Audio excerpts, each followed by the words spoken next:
Hello दोस्तों, नमस्कार। इस हम किसी चैनल में मैं आप सब लोगों का दिल से बहुत बहुत स्वागत करता हूं। सो दोस्तों, इस वीडियो में हम लोग बात करने वाले हैं क्वार्टर 2 के रिजल्ट्स के बारे में। और एक नहीं, दो नहीं, तीन कंपनीज को हम लोग कवर करने की कोशिश करेंगे। सो जितना हो सके थोड़ा स्पीड ज़्यादा रखेंगे, बिकॉज तीन कंपनी के नंबर को जानने की हम कोशिश यहाँ पे करने वाले हैं। तो चलो स्टार्ट करते हैं सबसे पहले महिंद्रा एंड महिंद्रा के साथ। सो पहले आपको एक इंपॉर्टेंट बात बता दूं कि कल के दिन की बात कर ले तो let's run stock market and finance इस चैनल के ऊपर सुबह एक इंपॉर्टेंट लेक्चर अपलोड होने वाला है। अगर आपने इस चैनल को फॉलो नहीं किया है तो कर लेना, लिंक आपको ऊपर आई बटन पे या फिर नीचे डिस्क्रिप्शन में मिल जाएगा। सो ठीक है, महिंद्रा के नंबर्स की बात कर ले तो महिंद्रा आप सभी लोगों को पता है, जो ये M&M जो कंपनी है महिंद्रा एंड महिंद्रा, ठीक है, ये बहुत सारे महिंद्रा के जितनी कंपनी है उनकी ये पेरेंट कंपनी है। ठीक है, सो जितने भी सब्सिडरीज के जब नंबर आ जाते हैं उसके बाद ही पेरेंट कंपनी के नंबर देखने को मिलेंगे। सो महिंद्रा एंड महिंद्रा की अगर बात कर ले तो आप देख सकते हैं सिक्वेंस सितंबर जून सितंबर का सिक्वेंस देखने को मिल रहा है, करोड़ों में फिगर्स देखने को यहाँ पे मिल जाती है। सो सबसे पहले अगर हम लोग यहाँ पे बात कर ले टोटल इनकम कितना है महिंद्रा का, 46,781 करोड़। ठीक है, जो कि लास्ट टाइम कितना था 46,446 करोड़, और एक साल पहले 38,582 करोड़। एकदम शॉर्ट में अगर बोला गया तो ईयरली जंप है, क्वार्टरली देखा गया 46, 46, 446, 781, मतलब स्लाइटली जंप है। ठीक है, क्वार्टरली देखा गया तो ठीक है। देन इतना कमाई करने के लिए काफ़ी खर्चा भी करना पड़ता है। कितना खर्चा किया है भाई, 41,000 crore plus 41,280 crore and 34,000 crore. So income से एक्सपेंस घटा देंगे तो प्रॉफिट मिलेगा या फिर लॉस मिलेगा। टैक्स को भी घटा कर ही हम लोग डायरेक्टली यहाँ पे बात कर लेते हैं। बहुत सारे एडजस्टमेंट होते हैं बड़ी कंपनी से, आप सभी लोगों को पता ही है। Then you can see point number 7, profit और लॉस आफ्टर टैक्स। सो ये फाइनल प्रॉफिट है कितना है महिंद्रा ने कमाया हुआ, सो 3963.75, 3964 लिख लेते हैं राउंडेड फिगर। 3 महीने पहले कितना था 4377, और एक साल पहले 3361। सो साल भर का प्रॉफिट देख सकते हो। एक साल पहले सेम क्वार्टर में 3361 करोड़ था, जो 3964 करोड़ हुआ, मतलब ईयरली काफ़ी अच्छी डिसेंट जंप देखने को मिल रही है। क्वार्टरली अगर देखा गया 4377 करोड़ था, जो 3960 करोड़ के आसपास देखने को मिला। मतलब बहुत ही सिंपल सा गणित है, ईयरली जंप है, क्वार्टरली साफ साफ गिरावट देखने को मिल रही है। देन अगर हम लोग यहाँ पे बात कर ले तो कंपनी का ईपीएस भी आपको उसी डायरेक्शन में दिखने को यहाँ पे मिल जाएगा। तो ईपीएस आप देख सकते हो कितना है 32.90। ठीक है, 32.90 का ईपीएस हमें देखने को यहाँ पे मिल रहा है। लास्ट टाइम था ये 36.58, और एक साल पहले 28.43। सो आप देख सकते हैं 28 का ईपीएस 32 के ऊपर चला गया। ईयरली तो ठीक ही है, क्वार्टरली देखा गया तो 36 के ऊपर था, ये तो 33 के भी नीचे आ गया। मतलब वही चीज़ जो अभी हम लोगों ने देख ली कि क्वार्टर ऑन क्वार्टर कंपनी का परफॉर्मेंस डिसअपॉइंटेड है। ईयर ऑन ईयर देखा गया तो अच्छा नंबर हम लोग को देखने को यहाँ पे मिल रहा है। एंड जैसे कि आपको मैंने बताया महिंद्रा के अंदर बहुत सारे आपको बिजनेसेस देखने को मिलेंगे। आप चाहो तो सेगमेंट वाइज परफॉर्मेंस भी देख सकते हो। ऑटो सेक्टर तो है ही महिंद्रा करके, मतलब काफ़ी लोगों को महिंद्रा एंड महिंद्रा मतलब सिर्फ गाड़ी वाली कंपनी लगती है, ऐसा नहीं भाई। महिंद्रा का फार्म इक्विपमेंट वाला बिजनेस काफ़ी बड़ा बिजनेस है। ठीक है, 10,000 करोड़ का रेवेन्यू आता है भाई। ठीक है, बीच बीच में खबरें भी आती है कि नहीं कि फार्म इक्विपमेंट वाला बिजनेस को वो अलग से लिस्ट करवाने वाले, पर बाद में वो क्या बोलते हैं, नहीं नहीं भाई ये फेक है करके, या फिर उल्टा आ जाता है कि ऑटो से रिलेटेड खबर आ जाती है। एनीवेज, देन अगर बात करें तो फाइनेंस सर्विस से रिलेटेड भी इनका बिजनेस देखने को मिल जाता है, इंडस्ट्री बिजनेस भी देखने को मिल जाता है। ठीक है, उसी को लेकर हम लोगों ने रेवेन्यू यहाँ पे देखा था। सो कुल मिला के कह सकते हैं ईयरली परफॉर्मेंस ठीक है, क्वार्टरली डाउनफॉल क्लियर कट नजर आ रहा है। अब आ जाते हैं दोस्तों हमारे देश की सबसे बड़ी सरकारी बैंक SBI, या दोस्तों state bank of India.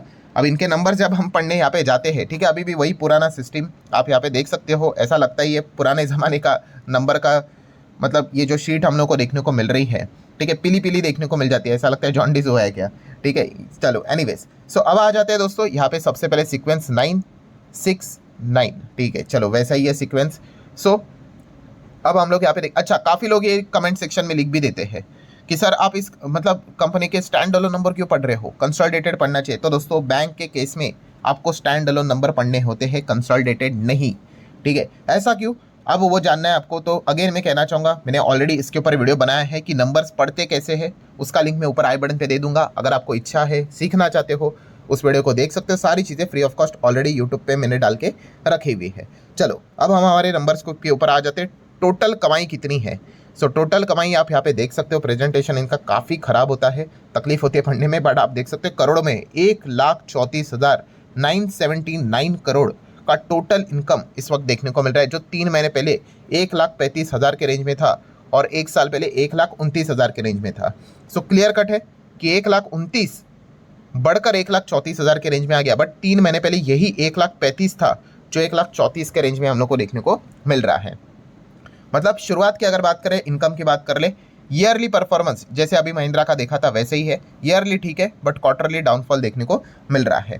Then उसके बाद आप सभी लोगों को पता ही है काफ़ी कुछ खर्चे बिर्चे हम लोग को देखने को यहाँ पे मिल जाते हैं। Total expenses 107, 104, 99। So income minus expand करेंगे तो आपको पता है ऑपरेटिंग प्रॉफिट मिलेगा, प्रोविजन के पहले का प्रॉफिट, जो कि आपको पॉइंट नंबर 7 में देखने को यहाँ पे मिल जाएगा। सो प्रोविजन के पहले का प्रॉफिट कितना है? 27,300 करोड़। लास्ट टाइम 30,500 करोड़ था और उसके पहले 29,200 करोड़ प्लस देखने को मिल रहा था। अब ये जो प्रॉफिट है उसमें से आपको शेयर होल्डर को बताना पड़ेगा कि कितना दिया हुआ लोन का पैसा वापस नहीं आने वाला है। सो उसको हम क्या बोलते हैं? प्रोविजन। सो प्रोविजन क्या करेगा? आपके जो प्रॉफिट है उसको नीचे खींचेगा। सो प्रोविजन के अमाउंट कम होना अच्छी बात होती है, बढ़ना खराब बात होती है। सो प्रोविजन हम यहाँ पे देख सकते हैं कितना किया है एसबीआई ने इस वक्त का। सो आप देख सकते हो 5,400 करोड़ का प्रोविजन किया है उन्होंने, ठीक है। कितना? 5,400। लास्ट टाइम कितना था? ये 4,760 के आसपास और उसके पहले 4,500। सो प्रोविजन हम लोग को बढ़ते हुए देखने को मिला है, जो कि अच्छी बात नहीं होती क्योंकि आपको के ये प्रॉफिट को नीचे खींचेगा। सो प्रोविजन वाला जो डेटा है इसको आप एक थोड़ा सा नेगेटिव पॉइंट कह सकते हो। देन सब कुछ एडजस्टमेंट, टैक्स बिग सब कुछ यहाँ पे कट करने के बाद फाइनल प्रॉफिट, नेट प्रॉफिट देखने को मिलेगा पॉइंट नंबर 14 पे। तो ये जो प्रॉफिट है वो कितना है? 20,159। चलो राउंडेड फिगर ले लेते हैं, 160। लास्ट टाइम कितना था? 19,160 और एक साल पहले 18,331। सो ईयरली 18,000 का 20,000 हो गया, अच्छी बात है। क्वार्टरली 19,000 से 20,000 हो गया, ये कैसे जंप आ गई? सो ईयरली क्वार्टरली दोनों अच्छा नज़र यहाँ पे आ रहा है। तो दोस्तों इस जंप के पीछे का एक हिडन रीज़न एक है दोस्तों, एंड वो है आप सब लोगों को यहाँ पे पता ही है, पॉइंट नंबर 9। पॉइंट नंबर 9 क्या है दोस्तों? Exceptional item. कितना?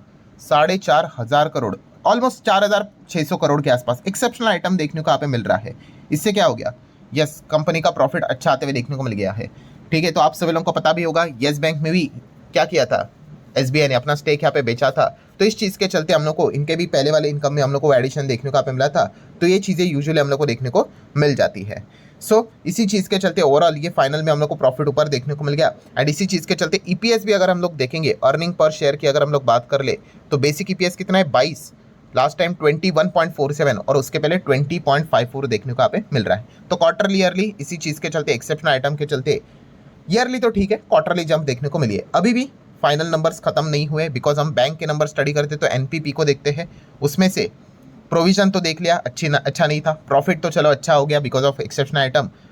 रही बात एन की, एन बोले तो एनपीए, नॉन परफॉर्मिंग असेट, कि भविष्य में कितने आपके प्रोविजनिंग बढ़ सकते हैं ये इससे पता चलता है। तो आप ये देख सकते हो परसेंटेज ऑफ ग्रॉस एनपीए, यही हम लोग देखेंगे तो कितना है? 1.73। ये जितना कम होगा उतना अच्छा है। 1.73 इस वक्त का, लास्ट टाइम कितना था? 1.83 और एक साल पहले कितना है हम लोग को देखने को मिलता था? 2.13। सो 2.13 1.73 हो गया, अच्छी बात है। 3 महीने पहले 1.83 था, अब 1.73 हो गया, और भी अच्छी बात है। सो प्रोविजनिंग ने थोड़ा डिसअपॉइंट किया, बाकी प्रॉफिट एंड एनपीए की बात कर ले तो अच्छा ही परफॉर्मेंस देखने को यहाँ पे मिला है। नेट इंटरेस्ट इनकम की बात करें 3.3% जम के आप देख सकते हैं। ये देखिए एसबैक का जो स्टेक सेल किया है इसी चीज़ के चलते गेन मिलते हुए देखने को यहाँ पे मिल चुका है। बट अच्छी बात यह है कि एस्टिमेट जो था स्ट्रीट का उसको एसबीआई के नंबर ने यहाँ पे बीट किया है। सो कुल मिला के हम कह सकते हैं एसबीआई के नंबर ठीक ठाक देखने को मिल चुके हैं। आ जाते हैं आखिरी नंबर्स के ऊपर, Suzlon energy. Yes, Suzlon energy की अगर हम लोग यहाँ पे बात कर ले, एकदम से ही टॉप लेवल से खत्म हुई हुई कंपनी, आप सभी लोगों को पता है, इनको एक जीवन दान मिलते हुए देखने को मिल रहा है बिकॉज रिन्यूएबल एनर्जी में अब हमें एक रिवॉल्यूशन देखने को मिल रहा है और इस चीज़ के चलते कंपनी कमबैक करने का कोशिश यहाँ पे कर रही है। सो सीक्वेंस वही है, सितंबर जून सितंबर, थोड़ा स्पीड बढ़ा लेते हैं। टोटल इनकम कितना है इनका? 3897, लास्ट टाइम था 3165 और एक साल पहले तो 2000 के रेंज में था। सो 2100 का रेंज में जो चीज़ थी वो 3800 के रेंज में आ गई और ये 3100 के रेंज में थी वो भी 3800 में आ गई। मतलब क्वार्टरली ईयरली शानदार जंप इनकम में देखने को मिल रही है। जब इनकम इतना शानदार देखने को मिलता है तो यूजुअली प्रॉफिट भी शानदार आने के चांसेस काफ़ी बढ़ जाते हैं। सो इतना कमाई करने के लिए खर्चा कितना किया? 3,300, 2,700, 1,900। So income minus expenses, profit loss यहाँ पे मिल जाएगा। चलो टैक्स को भी माइनस यहाँ पे कर लेते हैं, फाइनल प्रॉफिट की ओर यहाँ पे आ जाते हैं। सो फाइनल प्रॉफिट को हम क्या बोलते हैं? NPAT, net profit after tax, जो आपको देखने को मिलेगा ये देखो, ठीक है। तो नेट प्रॉफिट आफ्टर टैक्स कितना है यहाँ पे? 1279 का प्रॉफिट देखने को मिल रहा है, जो कि लास्ट टाइम कितना था? 324 ओनली, और उसके पहले का कितना था? 200। यस, आप देख सकते हो 200 का प्रॉफिट 1279 हो गया, और 324 का प्रॉफिट 1279 हो गया। सो क्वार्टरली ईयरली अगर हम लोग यहाँ पे देखें, सो काफ़ी बड़ी मैसिव जंप, क्लियर कट हम लोग को कंपनी के नंबर में देखने को यहाँ पे मिल रही है।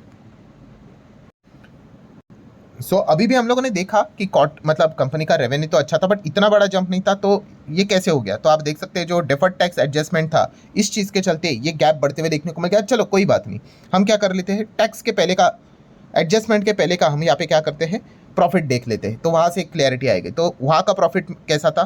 तो आप देख सकते हैं 563, ये एडजस्टमेंट पहले का है। लास्ट टाइम कितना था? 459, और एक साल पहले कितना था? 202।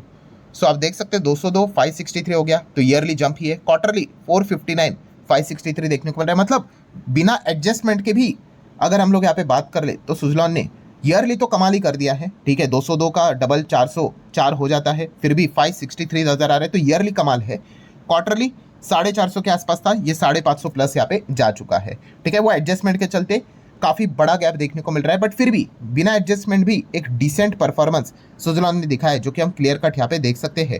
ईपीएस देखेंगे भाई, वो तो एडजस्टमेंट वाला ही रहेगा, तो ज़्यादा ही देखने को मिलेगा। तो ईपीएस कितना है? 0.93, ठीक है, 0.93 है। लास्ट टाइम कितना था? 0.24, वो तो ज़्यादा ही दिखेगा, और उसके पहले 0.15। सो 0.15, 0.93, 0.24, 0.93, तो क्वार्टर ईयरली जंप देखने को मिल रहा है। सो 100 बात की एक बात कि विद एडजस्टमेंट तो भाई कमाल ही लग रहा है, नंबर तोड़ फोड़ ही नंबर देखने को आप मिल रहा है। आप देख सकते हो रेवेन्यू 85% बढ़ा है, ये तो अच्छी बात है, इसमें कोई एडजस्टमेंट नहीं। बट अगर हम लोग पैट की बात कर ले, जब भी इतना बड़ा जंप देखने को मिल जाए तो समझ लेना कुछ ना कुछ एडजस्टमेंट रहते हैं। 538% की जंप है, 1279 करोड़, हाईएस्ट इन 30 ईयर्स, 30 साल तक इस प्रकार का परफॉर्मेंस नहीं देखा जो कि अभी देखने को मिल रहा है। बट कैस उसमें हम लोग को एडजस्टमेंट भी देखने को मिल रहा है, बट फिर भी एक बात तो पक्की है दोस्तों कि बिना एडजस्टमेंट भी डिसेंट ही परफॉर्मेंस देखने को मिल रहा है। ऑर्डर बुक 6 गीगावाट का मार्क क्रॉस करते हुए देखने को यहाँ पे मिल रही है। सो ठीक है दोस्तों, ओवरऑल तीनों कंपनी के नंबर मैंने आप लोगों के सामने यहाँ पे रखे हुए हैं। आप भी चाहो तो इन कंपनी के नंबर को स्टडी यहाँ पे कर सकते हो, जो भी इंपॉर्टेंट पॉइंट्स थे वो भी मैंने आप लोगों को नोट करके रखे हैं। सो वीडियो हेल्पफुल लगा होगा, आप चाहो तो इसको लाइक एंड शेयर कर सकते हो। मिलते हैं नेक्स्ट वीडियो में, तब तक के लिए बाय बाय।